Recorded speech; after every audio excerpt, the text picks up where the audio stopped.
ये कहने का तात्पर्य यही है कि कोई महाकुंभ पहली बार नहीं हुआ। ये सदियों से, कई हजार वर्षों से ये परंपरा चली आ रही है और ये हमारी सनातन संस्कृति की संपूर्णता, सप्रभुता और सार्वभौमिकता का सबसे बड़ा समागम। माननीय अधिष्ठाता महोदय, एक बड़ा आयोजन था और जैसा कि हम सब लोगों ने देखा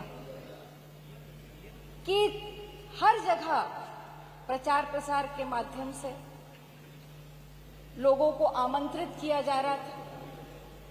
बहुत अच्छी बात थी, आस्था का विषय था और लोग पहुंचे भी। लगभग जैसा कि 5,000 करोड़ से अधिक के भारी भरकम बजट के साथ इसका आयोजन हुआ और आवश्यकता पड़ती तो इससे भी ज्यादा बजट बढ़ाया जाता, उसमें मुझे लगता नहीं कि किसी को कोई दिक्कत होती।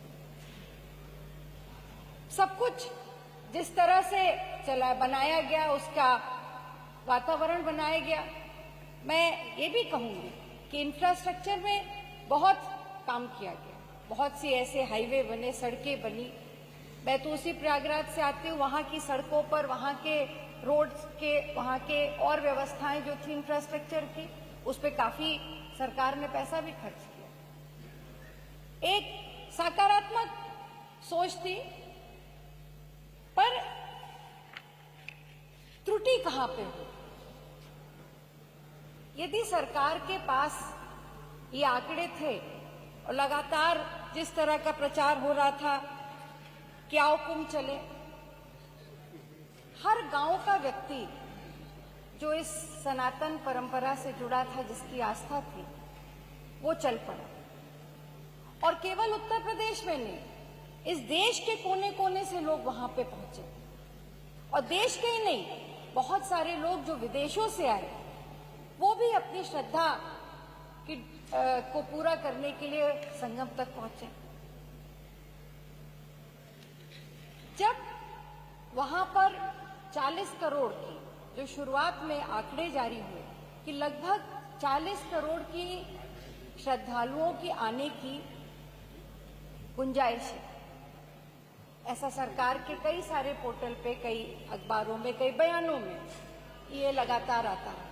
इसका मतलब है कि सरकार को ये जानकारी थी या अंदेशा था कि इतने भारी संख्या में श्रद्धालु आएंगे और शायद कहीं उससे ज्यादा, जैसा मैं पढ़ रही थी कि 54 करोड़ श्रद्धालु वहां पे महाकुंभ में स्नान लेने पहुंचे।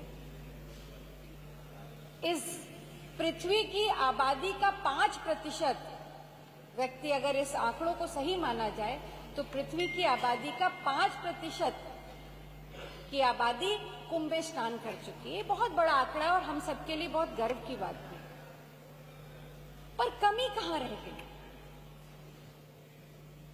जो दुर्भाग्यपूर्ण घटना घटी कुंभ में, जहां पे जो सरकारी आंकड़े हैं उनके हिसाब से 30 लोगों की मौतें हुई, श्रद्धालुओं की मौतें हुई। और उसका कारण क्या था?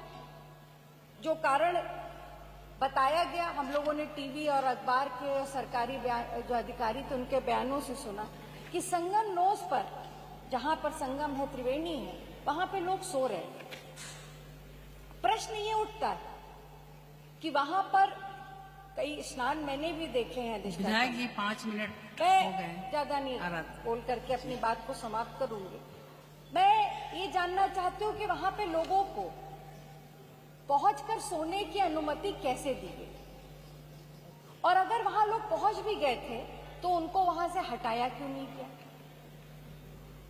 दूसरा प्रश्न, हमेशा प्रयाग में और खासकर कुंभ के समय होल्डिंग एरियाज बनाए जाते थे जहां पे भीड़ को नियंत्रित किया जाता था। इस बार वो भी, जहां तक मेरी जानकारी है, वो भी नहीं बने। 5 मिनट से ज्यादा हो गए। बस 1 मिनट। मनोज पांडे जी, 1 मिनट। मैं अंत में सिर्फ इतना, मैं अपनी बात को समाप्त करूंगी। मैं सिर्फ एक चीज कहना चाहती हूँ कि जिस घटना में इतने लोगों की जान गई और अभी तक वो आंकड़े स्पष्ट रूप से नहीं किए गए, क्योंकि अभी भी बहुत सारे लोग अपने प्रियजनों को ढूंढ रहे हैं। बहुत सारी गाड़ियां पार्किंग लॉट में ऐसी खड़ी हैं जो अनक्लेम्ड हैं।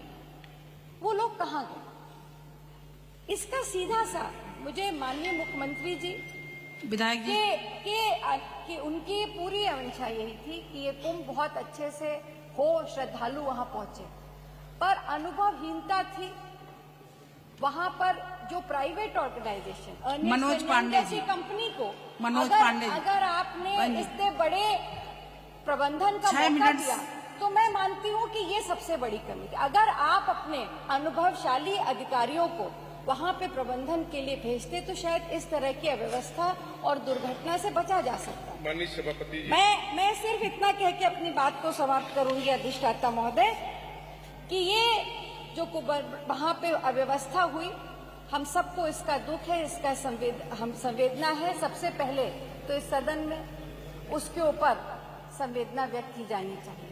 जो लोग, जो श्रद्धालु वहां मरे, मेरी मांग है कि इस सदन में इस पे श्रद्धांजलि अर्पित होनी चाहिए, और जो भी लोग इस अव्यवस्था के लिए भागीदार हैं उन पर कड़ी उनकी जांच हो करके, मैंने जहां तक मेरी जानकारी एक कमेटी बनी है, उसकी रिपोर्ट आ जाए तो उस पर अब पूरी कार्यवाही होनी चाहिए, ताकि